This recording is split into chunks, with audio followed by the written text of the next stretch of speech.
کیا وجہ ہے کہ بعض اوقات لوگوں کو ہم قرآن بھی دکھا دیتے ہیں، حدیث بھی دکھا دیتے ہیں، اس کے باوجود وہ حق کا راستہ قبول نہیں کرتے؟ اور کیا وجہ ہے کہ اتنے بڑے بڑے علماء جنہوں نے قرآن کی تفسیر لکھی، احادیث کے ترجموں پہ انہوں نے زندگی اپنی بسر کر دی، اس کے باوجود گمراہی پہ مرے؟ اس کے پیچھے کیا ریزن ہوتی ہے؟ یہ وہ سب ٹروتھ ریویل ہو رہا ہے۔ قرآن کی یہ آیت اس اعتبار سے آپ سمجھ لیں اہم ترین آیت ہے۔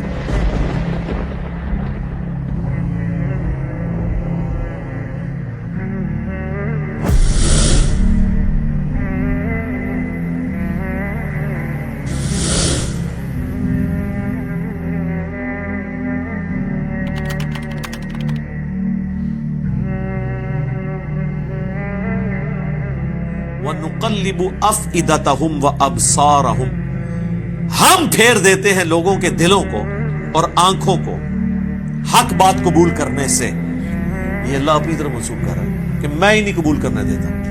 سورۃ الانفال میں بھی ہے کہ اللہ اور اس کے رسول کی دعوت پہ لبیک کہا کرو۔ یاد رکھو اللہ تعالیٰ دل اور بندے کے درمیان بعض اوقات حائل ہو جاتا ہے اور بات سمجھ ہی نہیں آتی، اسی کو میں کہتا ہوں گیئر الٹا لگ جاتا ہے، جو سورۃ الاعراف میں آیا کہ پھر یہ حالت ہو جاتی ہے جب ہدایت کا راستہ دیکھتے ہیں اسے گمراہی سمجھنا شروع کر دیتے ہیں، اس وجہ سے اسے چھوڑ دیتے ہیں اور گمراہی کو ہدایت سمجھنا شروع کر دیتے ہیں، اسے ایکسپٹ کر لیتے ہیں۔ بڑا خطرناک معاملہ ہے۔ اسی کو کہا گیا ختم اللہ علی قلوبہم وعلی سمعہم وعلی ابصارہم، ان کے دلوں پر، آنکھوں پر، یعنی دل سے مراد عقل، چاہے دماغ ہو یا دل، کوئی بھی چیز، کیونکہ لٹریچر کی زبان میں قرآن بات کرتا ہے، اللہ تعالیٰ کی طرف مہر لگ جاتی ہے۔ ہم پھیر دیتے ہیں ان کے دلوں کو، ان کی عقل کو، ان کی آنکھوں کو حق بات قبول کرنے سے۔ کما لم یؤمنوا بہ اول برہ، جس طرح انہوں نے بھی تو حق قبول کرنے سے انکار کر دیا تھا جب پہلی دفعہ انہیں یہ پتا چل گیا تھا کہ یہ بات ٹھیک ہے۔ ایسے ہو جاتا۔ میرے خیال ہے اس کی نمائندہ مثال ابو جہل ہے، اسے بالکل صحیح سمجھ آ گئی تھی کہ یہ کیا ہونے جا رہا ہے۔ خالد بن ولید کا باپ ولید بن مغیرہ، اسے بالکل سمجھ آ گئی تھی کہ یار یہ عام انسان نہیں ہے، یہ کلام عام کلام نہیں ہے، پھر بھی اس نے حق قبول نہیں کیا، اس لیے اللہ کا اتنا غصہ ہے قرآن میں اس کے اوپر۔ تو اللہ تعالیٰ فرما رہا ہے کہ جب پہلی دفعہ کسی کو بات سمجھ آ جائے اس کے باوجود وہ ہٹ درمی کرتا ہے نا، پھر اللہ تعالیٰ اسے بات سمجھ ہی نہیں لگنے دیتا۔ اچھا یہ اب اللہ کا فیصلہ ہے، بعض اوقات اللہ تعالیٰ کسی کو ڈھیل بھی دے دیتا ہے۔ اب یہ اللہ کا فیصلہ ہے کسے اس نے ڈھیل دینی ہے، دوبارہ چانس دینا ہے، اور کس کو پہلی دفعہ میں پکڑ لینا ہے۔ یہ مولوی تو سارے جکڑے گئے ہیں پہلی دفعہ میں، میں نے دیکھا ہے۔ اس کی وجہ یہ ہے کہ انہیں بالکل صحیح بات سمجھ آ گئی ہوتی ہے۔ عام آدمی کو تو پھر بھی کوئی نہ کوئی امبیگوٹی رہ جاتی ہے، کوئی بالکل دھندلی سی تصویر آتی ہے، وہ بیچارہ پھر سوچتا رہتا ہے کرتے کرتے۔ لیکن مجھے بتائیں جو بندہ قرآن کی آیات آدھی لکھے، آپ کیا سمجھتے ہیں یہود و نصارہ تحریف کر دیں تورات اور انجیل میں، ان پہ تو اللہ کی لعنت پڑے، اور مسلمان قرآن کی آدھی آیات لکھیں یا قرآن کی آیت لکھ کے اس کے ترجمے کو صحیح کرنے کے بعد اس کی تفسیر اس کی بالکل الٹ لکھ دیں، تو ان پہ لعنت نہیں پڑنی؟ پڑتی ہے ان پہ۔ تو یہ اللہ تعالیٰ فرما رہا ہے کہ ہم ان کے دلوں کو، ان کی آنکھوں کو پھیر دیتے ہیں، کما لم یؤمنوا بہ اول مرہ، جبکہ انہوں نے بھی تو پہلی دفعہ جب حق کھلا تھا تو انہوں نے حق بات قبول کرنے سے انکار کر دیا تھا۔ وَنَذَرُهُمْ فِي طُغْيَانِهِمْ يَعْمَهُونَ، اب ہم انہیں چھوڑ دیں گے اپنی سرکشی میں بھٹکتے پھریں، حتیٰ کہ ان کی یہ حالت ہو جائے گی وَلَوْ أَنَّنَا نَزَّلْنَا إِلَيْهِمُ الْمَلَائِكَةَ، اب اللہ نے ان پہ ایسی مہر لگا دی ہے کہ اگر فرشتے بھی ان کے سامنے نازل ہو جائیں، وَكَلَّمَهُمُ الْمَوْتَ، اور مردے قبروں سے نکل کے ان سے باتیں کرنا شروع کر دیں کہ یہ نبی حق ہیں، ہم نے آخرت دیکھ لی ہے، ہم پہ عذاب ہو رہا ہے۔ وَحَشَرْنَا عَلَيْهِمْ كُلَّ شَيْءٍ قُبُولًا، اور ہر چیز جو اللہ تعالیٰ ان سے وعدہ دیتا ہے کہ قیامت کے دن یہ ہوگا، قیامت کا منظر بھی انہیں دنیا میں دکھا دیا جائے، مَا كَانُوا لِيُؤْمِنُوا، پھر بھی یہ ایمان نہیں لاتے۔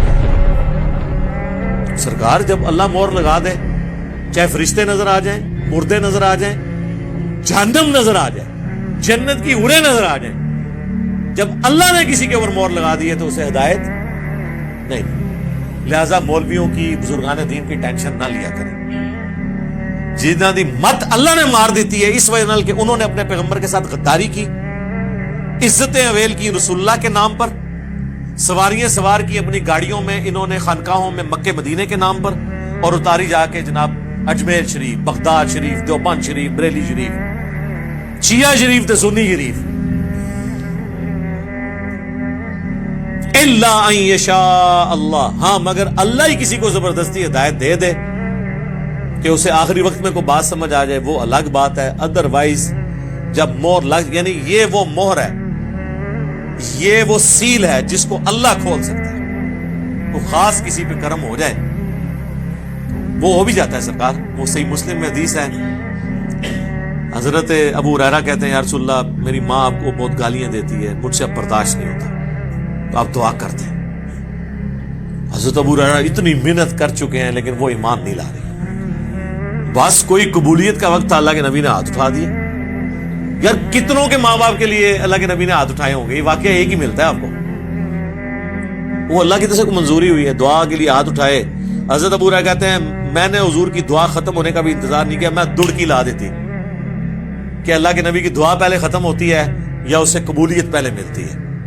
گھر گئے، کہتے ہیں میں دروازہ جب میں انٹر ہونے لگا تو ان کی والدہ نے کہا کہ باہر ہی رہو، میں غسل کر رہی ہوں، مجھے اللہ کے نبی کے پاس لے جانا. وہ اسلام قبول کر لیا. لیکن یہ جو کنو پکڑ کے ہدایت ہے نا، یا جامع ترمذی میں حدیث ہے اللہ کے نبی نے کہا کہ اے اللہ عمر ابن خطاب یا عمر بن حشام میں سے ایک کو ایمان کی دولت دے دے، تو وہ پھر اللہ تعالیٰ نے قبول کر لیا. وہ اللہ کا فیصلہ تھا، وہ اگلا دبا. وَلَكِنَّ أَكْثَرَهُمْ يَجْهَلُونَ، لیکن اکثر لوگ بالکل اس طریقے سے ناواقف ہیں، جاہل ہیں حق بات قبول کرنے سے. اکثر لوگ یہ پوری اللہ کا پلان سمجھنے سے ہی قاصر ہیں. وَكَذَلِكَ جَعَلْنَا لِكُلِّ نَبِيٍّ عَدُوًّا، اس طریقے سے ہم نے ہر نبی کے لیے دشمن بنا دیے ہیں. شیاطین الانس والجن، جنوں میں سے بھی اور انسانوں میں سے بھی شیاطین. یعنی اللہ تعالیٰ بھی مقابلے پہ بندے رکھتا ہے نا. حق اور باطل کی کشمکش نہ ہو تو پھر مزہ ہی نہیں آتا، پیاس نہ ہو تو پانی کی قدر بھی نہیں نہ آتی. تو اللہ تعالیٰ ہمارا یہ ہم نے ایک پلان ہے. اللہ تعالیٰ انبیاء کے مقابلے پہ بھی انسان اور جنوں کو کھڑا کرتا ہے، یعنی اجازت دیتا ہے کہ وہ بھی کر لیں، پیغمبر بھی زور لگائے گا، اور پھر at the end of the day فتح اللہ کے ماننے والوں کی. یوحی بعضهم الی بعض، جو بعض کو چپکے سے سکھا دیتے ہیں. زخرف القول غرورا، خوشنما باتیں جو لوگوں کو دھوکے میں مبتلا کر دیں. ظاہر ہے یہ دھوکے میں مبتلا کر دیتی ہیں نا اس طرح کی باتیں. نبی علیہ السلام کی کریکٹر اسیسینیشن کرنا، اللہ تعالیٰ کے بارے میں اس طرح کی باتیں کرنا. ہر زمانے میں یعنی پیغمبروں کو ملائن کیا جاتا تھا. کبھی نبی کی بیوی پہ تہمت لگا دی، کبھی کچھ اور کر لیا. تو یہ ہمیشہ سے ہوا ہے اور یہ آج تک جاری ہے. وَلَوْ شَاءَ رَبُّكَ، اگر تیرا رب چاہتا، مَا فَعَلُوا، تو کبھی یہ حرکت نہ کر سکتے جو انبیاء کے مخالفین ہیں. اگر اللہ انہیں کھلی چھٹی نہ دیتا، لیکن وہ چھٹی اس لیے دی ہوئی ہے تاکہ حق اور باطل کی کشمکش سے ہی تو پھر آپ نے جنت کمانی ہے نا. فَذَرْهُمْ وَمَا يَفْتَرُونَ، تو چھوڑ دیجئے انہیں ان کے حال پر اور جو یہ بہتان باندھتے ہیں. آپ ان کو ان کے حال کے اوپر چھوڑ دیں، آپ نے ٹینشن نہیں لینی ہے. آپ کا کام دعوت حق پہنچانا ہے.